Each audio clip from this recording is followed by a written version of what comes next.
Hey, how's it going? Kenny here and welcome back to another tactic testing video. And up in today's video, I'll be testing the tactic Racelicious the second. And as you can see, first of all, looking at the tactic here, it's a very strange one. And for me, that makes it even more interesting. The three teams I've chosen to test this tactic out for a season here is Arsenal, West Ham and Brentford. As you can see here, got Arsenal's team lined up. First of all, let's talk about the formation here because it's a bit strange, isn't it? We've got four at the back, which is very normal, as you can see. Two inverted wing backs on support, so I'll be supporting the midfield very often. Two ball playing defenders on defend and a sweeper keeper in goal on defend as well. The midfield is where it gets a little bit strange. As you can see here, we've got a DM in here, defensive midfielder on support. Partey's there for this representation here. And then you've got a defensive winger on support playing left midfield. Then you've got a winger on support playing right wing. You've got a shadow striker on the left of the attack midfielders there. And you've got two advanced forwards, one in the centre and one towards the right as well. So as you can see, it does look very, very bizarre. But it doesn't mean it's going to be a bad tactic. Not by any means. It could be an immense tactic. We shall see and find out.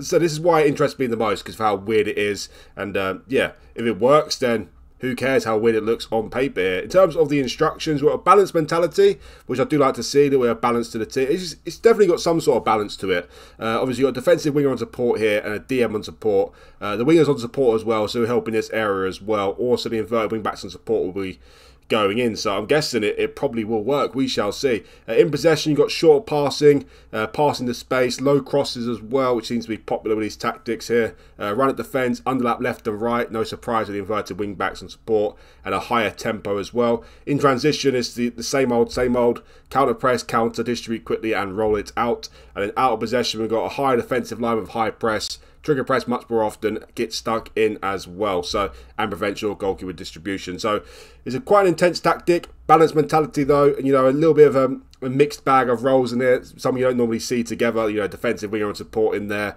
winger and support, two inverted wing backs and support as well. So it's a balanced tactic, also a little bit all over the place, but it could be an absolute gem. We shall find out. So I'm going to test the tactic with Arsenal first. I'm going to go on holiday for the season. I'm going to select use current match tactics, and let's see how they get on. Before I get started with the results for Arsenal, guys, please remember that I do not create these tactics. The creator of this tactic is a man called Delicious Story. If you're interested in checking out his page, the link will be in the description below for you to check it out for yourself. In terms of Arsenal, we'll get to the league position in a second. Checking out the data I have here first of all. It's looking like quite a good season. As you see, goals per game is looking very healthy. Conceded per game is looking very healthy as well. Same in the non-penalty, XG per 90 as well, almost to the max there. XG against the game. So conceded and XG against. Doesn't look like it's the best in the league, that is for sure, but it's much better than average. So that is great. Shots per game as well. So all in all, it's looking very, very healthy for Arsenal. Of course, they are a team who are chasing down the Premier League in real life. It looks highly unlikely now that they're going to win the league title, but they've had a brilliant season. Say that though, they're not as highly rated in FootballManager. Rightly so, because at the start of the season, no one would think they're putting in a title challenge. So let's see how they got on in terms of the competitions. Well, look at the league table. They did pretty well. Pretty similar to how they do in real life, you'd say. Obviously, just swap Liverpool Man City round. They finished second in the league with 88 points. So that is not shabby. Not shabby at all. That's really, really good, actually. 14 points clear of Man City, in third place there. And also 23 points clear of Tottenham, or 25 points clear, should I say, in fifth place. So healthily in the top four. 7 points behind Liverpool, though. So not really too close to them, but I should imagine they kept them busy until the latter stage of the season. As I said, it looks very, very similar to what might happen in real life coming into the season. So they probably was in a title race for a long time. As you can see here, they were second for pretty much the entirety of the season. Never really got first place though, so it seems like it was Liverpool's to lose. Unfortunately, Arsenal could not catch them. Well, in terms of the other competitions, they got knocked out in the Europa League in the round of 16. I think they got knocked down in the round of 16 in real life as well by Sporting Lisbon, if I'm correct. They were knocked out by Parthenope, aka Napoli, of course. The FA Cup, they're knocked down in the fifth round by Liverpool. So knocked down in the round of 16 by Napoli and the fifth round by Liverpool. It's nothing to be ashamed of. They're two very hard ties there. However, in the Carabao Cup, they won the competition. They won the Carabao. That's better than the league, better than the season they had in real life, to be honest. Obviously, they finished in second place. They finished in first place in the end, which looks unlikely. Then there'll be a better season than this. But second in the league and the Carabao Cup as well. Great season from Arsenal. This brilliant, brilliant season. Let's check out the league table in full then. Well, look at that. Top assist makers in the league. Gabriel Jesus and Odegaard, both with 14 assists each. That is brilliant. No top goal scorer there in the top 3 at least. Haaland obviously top of the list as he always is. So 27 wins in the season for Arsenal. That is pretty good. 7 draws as well and just 4 defeats. 3 of them away from home. 1 of them at home to Aston Villa as well. 88 goals scored. That is nice, that's very nice, and only 31 goals conceded as well. Also, 7 of those goals were conceded to Liverpool, so the defensive record looking very, very good for the season, to tell you the truth. And also the goals scored, you know, scored way more goals than the 3rd best team, 22 more goals than Man City, and they only scored 6 less than Liverpool. And also, they're the 2nd best defence in the league, I think. Yeah, 2nd best. So they were the 2nd best team, weren't they? They finished 2nd, 2nd best attack, 2nd best defence as well, 2nd best points, 2nd in every department. But that's nothing to be ashamed of. Starting off the foot manager of Arsenal, brilliant, brilliant season, and definitely something to build upon. And also the Carabao Cup win, of course, as well. I want to actually see who they beat in the Carabao Cup final. They actually beat Chelsea in the final 3-0. So, obviously, Chelsea, a big club, having a terrible season. But obviously still a big club and good on foot manager. So, great win there for them in the final. They actually lost the second leg 5-2 away to Aston Villa in the semi-final. But they actually managed to beat Aston Villa 5-1 at home in the first leg. So, that's very interesting in the Carabao Cup semi-final there. Who else they beat on the way? They beat Shrewsbury in the quarter-final. Not really who you'd normally see in the quarter-final. Beat Man United 5-0 at home in the Carabao Cup 4th round as well. So, yeah, beat some good teams on their way to win the Carabao Cup, which is very nice, of course. They actually had a very poor start to the season, as you see here. They beat Leeds away 4-1, but then they did win the next 3 games. Lost to Villa, their only home loss of the season, came in the first home game of the season, so that's very interesting. Drew at home to Forest as well, and then drew away to Man City. So they had a better start to the season. We could be talking about the title here for Arsenal. After that, things went really, really well. They won the next 11 games in a row after that, though, in all competitions. And also, get this, they kept clean sheets in 10 of them. 10 clean sheets out of 11 games in a row there. That's absolutely brilliant. Fantastic wins. And also, facing big teams there as well. Chelsea away, Man United at home as well. Unfortunately, that run came to an end when they lost away to Liverpool 4-3 in the league. What a cracker that must have been. They're actually leading that game 3-1 as well, which is devastating. After that, though, all these wins in a row again, absolutely sensational. Look at this. What a great season for Arsenal. Terrible start to the season, but after that, it went really, really well. Obviously, a couple of defeats here. Lost away to Man United 2-1. Lost away to Villa 5-2, which didn't mean much in the end, to tell you the truth. And a little bit of a poor end to the season as well, as you can see here. Lost at home to Liverpool 4-3 as well, after extra time in the 5th round of the FA Cup. Martinelli gets sent off after 35 minutes, wasn't nice. They also failed to get past Napoli, of course. Kvaratskhelia, I can't pronounce his name, but you know who he is. If you don't know who he is, where have you been? 2 goals there against Arsenal in the first leg. That's it's not easy against a player like that. They drew at home to them as well. Lots of draws to end the season as well, and lost away to Palace 2-0 on the final day. So not a great end to the season for Arsenal, or great start of the season, but this middle period was absolutely fantastic. 10 clean sheets out of 11 games. Really, really nice. Well, in terms of the best player of the season, in terms of average rating, you're going to have to give it to Odegaard. 15 goals for him and 24 assists. So 37 goal involvements in 52 appearances. Playing as that shadow striker, I should imagine. At least I think he did. Yeah, he played as an attacking midfielder every single game. So he really flourished as a shadow striker. Martinelli, though, not far behind. Only a .01 average rating less than him. 33 goals for him and 6 assists. Where was Martinelli playing then? That's interesting. Playing as a striker mainly. Gabriel Jesus with 17 goals only, but 19 assists, so really was a key player for Arsenal this season. I'm guessing he was playing as the other striker, yes he was. Saka only got 10 goals and 8 assists in 47 starts, but he was playing on the right as a winger and support, obviously. Yeah, he played half the season on the right wing, half the season on the left wing, you know, as a winger on support and a defensive winger on support. You can imagine it take a little bit of a hit to his goals and assists for the season. He's obviously known for being an inverted winger with his left foot on the right-hand side there. So, not the best of seasons from Saka, but also a bit understandable. Still put a great performance in. 10 goals and 8 assists, and not his most cleanest of roles. Ramsdale had a great season as well. Trossard with 16 goals and 5 assists. And Nketiah got 11 goals in just 6 starts as well. Zinchenko with 2 goals and 12 assists as well. So all in all, just a brilliant season from Arsenal. A Carabao Cup and a 2nd place finish as well. You can't ask for much better than that. Anyway, let's check out the next team in the video here. Let's check out West Ham. Well, before we get started with West Ham, guys, please remember that if you do like this video, to that like button for me. It's really important for the video. And also, if you're new around here, do consider hitting that subscribe button as well. It would really help me out and it's much appreciated. So, West Ham, going to do a season with them as well, similar to Arsenal. Use current match tactics as well, of course.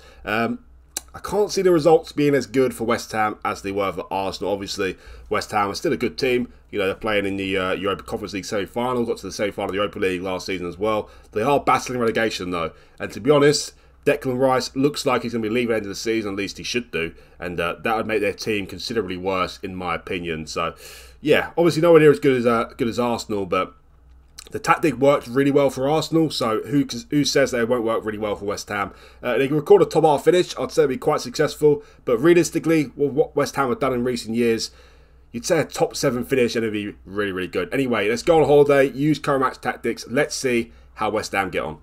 Well, West Ham were absolutely ridiculous. This could well be the best results I have seen in one of my tactic testing videos. It's been absolutely insane. Look at this. West Ham finished second in the league, so they have matched Arsenal. Only 2 points off Man United, who finished in first place. 2 points off Man United. And look at that as well. They lost 2 of the final 5 games, which could have seen them won the top. Look at this. They were top for almost the entirety of the season. They just bottled it towards the end, which is devastating. But what a season for West Ham in the league. And that is not all. You see here, they won the Europa Conference League as well. And they won the FA Cup.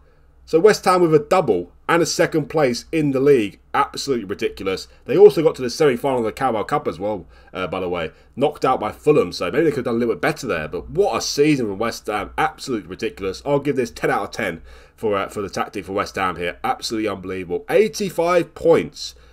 2 points off Man United in first place. They could have won, but they easily could have won the league title. They were top for the majority of the season. Unfortunately, when it came to the crunch, they bottled it a little bit. But they won the Europa Conference League and they won the FA Cup as well. Absolutely unbelievable for West Ham, this. Unbelievable. Let's check out the data hub first of all. Well, goals per game is looking very good again. Non-penalty XG per game is very, very high there. Conceded per game, a little bit less than Arsenal. Same with the XG against per game as well. But going forward, they seem just as good as Arsenal were in the test I just did there. So, well, obviously they've had an absolutely unbelievable season. A much better season than what Arsenal had. And Arsenal had a very good season as well. So it proves how successful it's been for West Ham here. Let's check out the league table in full then. Well, no player in the player stats list here. Obviously, Erling Haaland is top of the goal scorer list as well. Again, not really a surprise, let's be honest. The only one I can see here is Fabianski with 14 clean sheets in third position there. But wow, what a see. I can't believe it. I really can't believe West Ham in second place. You know, West Ham in second place, that'd be good enough. But they won the Europa Conference League and the FA Cup as well. What a season. 27 wins for West Ham. Pretty sure Arsenal had 27 wins as well. I think Arsenal had 7 draws and 4 losses, where West Ham got 4 draws and 7 losses. You know, most of their losses were away from home. All 6 of the losses were away from home to mainly big clubs as well, and they lost at home to Liverpool 2-1. So brilliant from West Ham. They're absolutely brilliant. 84 goals scored for West Ham. I'm pretty sure Arsenal were 88, so very good there. Actually had they had second best attack in the league after Man City. But 44 goals conceded, a little bit on the higher side, but that's to be expected. West Ham's defence is not amazing, but 44 goals conceded is still good, to tell you the truth. Not as good as the other top 4 teams, but their attack got them to second place, and also, I'm guessing their attack got them to the 2 trophies as well. So let's check out the results here then. What on earth is going on? Who they beat in the Europa Conference League final? They beat Fiorentina in the final, so, you know, although the Europa Conference League is a little bit, you know, undermined a little bit, you'd say, there's still some decent teams in there. Fiorentina are clearly a decent team. You know, West Ham, are they much better than Fiorentina? I'm not sure. You know, Declan Rice obviously makes a difference. Take Declan Rice out of the team, how much better West Ham than Fiorentina? Not much, I'd say. So, not the easiest of finals in the world. They beat them 3-1. They beat Antwerp very comfortably in the semi-final, though. They beat them 7-0 at home and 4-0 away from home. They also beat PSV comfortably in the quarter-final and Lugano in the round of 16. So, the Europa Conference League is not that impressive. You look at the teams they've beaten here. They're by far the toughest test, came in the final, and they won that. But still, it's a great achievement, of course. You've got to beat what's in front of you. In terms of the FA Cup, though, they beat Brighton in the final 3-0. Again, not the hardest of finals they can have, but look at the season they're having in real life. Absolutely unbelievable they are. So 3-0 in the FA Cup finals, brilliant. Who they beat in the semi-final? Wow, look at that. They beat Man United 6-1 in the semi-final. You know, remember that the finals played at a neutral venue, played at Wembley as well. So they beat Man United in the neutral venue 6-1. Unbelievable. They also beat Arsenal in the quarter-final 3-0 at home. They beat Liverpool in the 5th round 3-0. Who are missing from this? Man City? They beat Man City in the 4th round? No, they beat Birmingham in the 4th round 3-2 away. And they beat Aldershot at home in the 3rd round. But look at the teams they beat to win the FA Cup. They beat Liverpool, Arsenal, Man United and Brighton to win the FA Cup. So that's absolutely unbelievable from West Ham, that. Unfortunately, they got knocked out by Fulham in the semi-final of the Carabao Cup. They lost away 3-1 in the first leg, only won 1-0 in the second leg. A little bit disappointing there, but obviously you cannot have a perfect season with West Ham. At least you shouldn't do anyway. They also beat some big teams in the Carabao Cup as well. Beat Tottenham, beat Leicester, beat Brentford as well. How did they start off the season then? Well, when did they get their first defeat? Well, their first defeat came at the end of October. It was a heavy one, away to Liverpool 4-0, but nothing to be ashamed of. What a start to the season this was. Unbelievable. Beat Chelsea at home 1-0. Beat Man United at home 2-1 as well. Beat Newcastle away 1-0. We know how good they are. Drew at home to Arsenal. Beat Brighton at home 7-2. Oh my word, what a result that was. You know, it's not like they can't beat the big teams. They beat Man City at home 2-1 as well. What a start to the season they had. What a start to the season. They only lost one game in the season until the 18th of January when they played Arsenal. So that is absolutely ridiculous. Obviously, a bit more losses came in this period, but still, look at all the greens here. Look at all the wins. Where are the draws, by the way? There's like no draws. There's hardly any draws in the season at all. So many greens here and just a little bit of a scatter of red. So what a season from West Ham. Absolutely unbelievable. Let's check out the squad then. Who was the best player of the season? Oh my word, look at that. Look at Scamacca. He's a player who's not really taken to the Premier League too well in real life. I don't think he's been given too much opportunities though, to be fair. But look at that. 48 goals and 19 assists. Not only did he get 48 goals, he got 19 assists as well. So he had 67 goal involvements in 59 games. That is absolute mad. That's Messi level. That's Messi and Ronaldo level. That's how good it is. That's absolutely ridiculous. How on earth has Scamacca done that? I hope he's got more Italian appearances. He's got 9 caps now with 4 goals. That is just ridiculous. I can't believe that. 48 goals and 19 assists is just beyond ridiculous for Scamacca. Danny Ings weren't too bad either, to tell you the truth. 25 goals for him. So overshadowed, but 21 assists as well. 46 goal involvements for him. What a strike partnership those two were. Absolutely unbelievable. Pablo Fornals as well. 18 goals and 16 assists. Unbelievable. Lanzini, a player who's on the transfer list at the start of the season. He got 15 goals and 6 assists as well. Just 18 starts. Ben Rama as well. 14 goals and 9 assists. Jared Bowen, 9 goals and 17 assists. A bit similar to Saka though. Playing with the winger on support. Obviously Bowen is similar to Saka in the fact that he plays on the right-hand side and is left-footed as well. So maybe that's taken a little bit of a hit to Bowen and Saka. I'm sure they would have got much bigger goals and assist involvements if they were playing in a more suitable role. But who cares what role they're playing if the team does this? Fabianski as well with a great season. Kurt Zouma got 8 goals, 55 starts. And even Antonio got 17 goals from only 14 starts as well. So yeah, just a brilliant season for West Ham. Don't know how we're going to top this, to be honest. Second in the league, Europa Conference League win, and the FA Cup win. Don't forget the Carabao Cup semi-final as well. It's very much overshadowed by the rest. But wow, West Ham legitimately almost did a quadruple. Almost could have done a quadruple. It's absolutely ridiculous. Couple of wins away from a quadruple. That is how good their season's been. Scamacca and Danny Ings, unbelievable, especially Scamacca. What will Brentford do though? Will Brentford do a similar thing? They say lightning doesn't strike twice, so I'm not sure if Brentford can do a similar thing. Doesn't mean they can't do an amazing season though. Brentford coming up next. Well, at the moment, I'll give this tactic 10 out of 10 to tell you the truth. I haven't really said that too many times in my tactic testing videos. There's been some very good ones, but 10 out of 10... not happened. I don't think it's happened at all, to be honest. Maybe a 9 out of 10's happened, but it will be confirmed whether it's a 10 out of 10 or not, depending on what Brentford do. If Brentford finished bottom of the league with 3 points, then it's not going to go down too well, is it? But what we've seen so far, I don't think that is going to happen. You know, obviously Brentford have a much better season than West Ham in real life, but Brentford are not as highly rated as West Ham in this Foot Manager. That's why I picked 3 teams from the spectrum here. Brentford are actually predicted to finish 18th in the league at the start of this Foot Manager here, which is very surprising because I don't see who did that prediction, to be honest with you, especially with Tony up front. But yeah, West Ham predicted to finish 9th, I think it was. So Brentford, if they can finish in the top 7, I'll be very happy with that. I see this as a 10 out of 10 tactic in my opinion. So we shall see how they get on. Obviously Tony up front is going to be crucial, I should imagine. Scamacca just got 48 goals though and 67 goal involvements. So hopefully Tony can do something similar. We shall find out. So without further ado, I'm going to go on holiday, select use current match tactics, and let's see how Brentford get on. Well, not quite as good as West Ham and Arsenal, but still a great season from Brentford. They finished up in 7th in the league with 60 points, only 4 points behind Aston Villa in 6th. But get this, another piece of silverware. They won the Carabao Cup.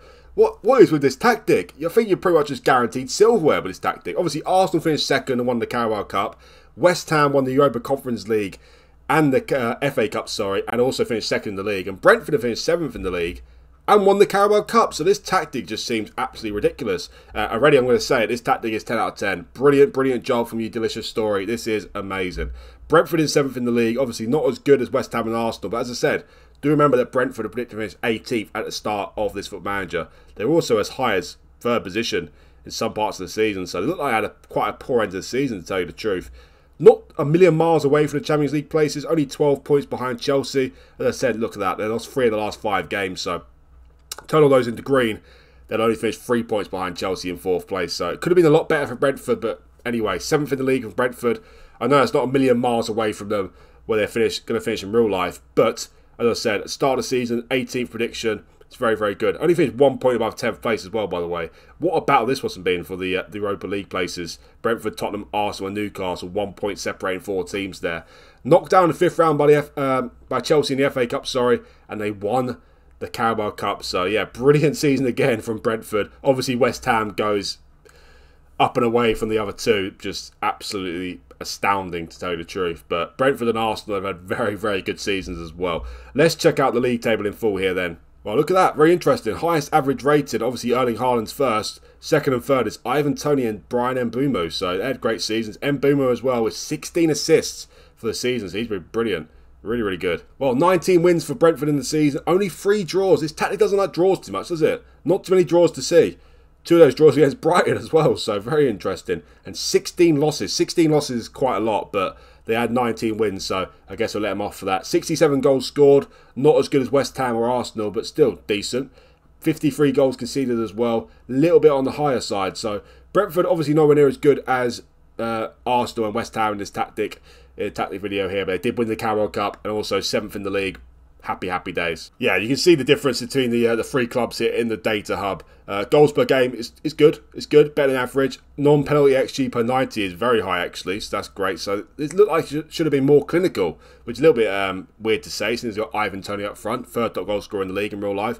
Conceded per game is just about bang average.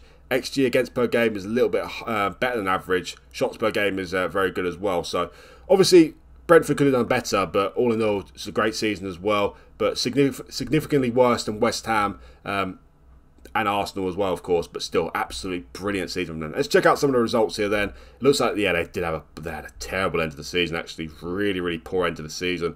They started off the season quite good as well. Just seems like when they didn't score, they just did not get a result in the game. No nil-nils to talk of. Lost away to Villa 1-0, away to Leicester 1-0, home to Chelsea 3-0, away to West Ham 1-0 as well. But all in all, a great start to the season, you have to say. Let's look at their Carabao Cup run then. Who they beat in the final? They beat Arsenal in the final 3-1, which is great, of course. They beat Brighton over 2 legs in the semi-final quite comfortably as well. In the quarter-final, they got through Burnley 4-0 at home. Obviously, no bad team, Burnley, up in the Premier League these days now. Beat Burton in the Carabao Cup 4th round, but beat Liverpool away 3-2 in the Carabao Cup 3rd round. So beat Bristol City in the 2nd round as well. So you expect Brentford to get knocked out in the 3rd round there. Got through Liverpool. Didn't face as bigger as opposition as Liverpool again until the final. But this almost got them the Carabao Cup win as well. Also, they were 2-0 down in this game as well. So sensational from Brentford that. This was a great period for them here. January, the busiest month, was the best month for them. They actually won 7 games in a row there. Beating Burnley, Fulham, Luton, Bournemouth, Brighton, Middlesbrough and Brighton. Okay, not the hardest teams in the world in that period there. But when you take into consideration they're playing a game every 3 days, to win all 7 of them, sensational. They also beat West Ham 5-1 at home as well. But then after that, it went a little bit iffy. You know, lost away to Man City and then home to Everton. Obviously beat Arsenal in the Carabao Cup final. But then a lot of defeats towards the end of the season, which is a bit underwhelming. Looks like they ran out of steam a little bit. They could have finished in the top 4 had they had a better end of the season. But can't complain. Can't complain too much. Brilliant from Brentford. Let's check out the squad then. Who was the best player of the season? Obviously Scamacca with 48 goals and 17 assists. Or 19 assists, I think it was. Unbelievable. Ivan Toney not quite as good. A little bit surprising. Probably going to be worse than what you get in real life. Maybe he's got more than 22 goals in real life. 22 goals and 13 assists in 43 games. Look, it's not bad. It's actually really good. 35 goal involvements in 43 games, but you can't help but compare it to Scamacca's record for West Ham there. Scamacca got almost double the amount of goal involvements than Ivan Toney did, but still, great season from Toney. Mbeumo as well, 15 goals and 18 assists for him. Absolutely brilliant.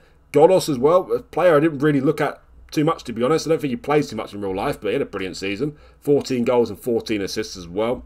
Kevin Shea got 16 goals in just 21 starts. Great from him as well. Damsgaard with 5 goals and 10 assists. As you can see here, not as many green ratings here for Brentford as West Ham and Arsenal. And yeah, quite a big jump from the top 3 to the rest of the squad, to tell you the truth. So the midfield and the defence, I wouldn't say they let the team down. Obviously they didn't, but nowhere near as good as the West Ham and Arsenal there. But brilliant from Brentford.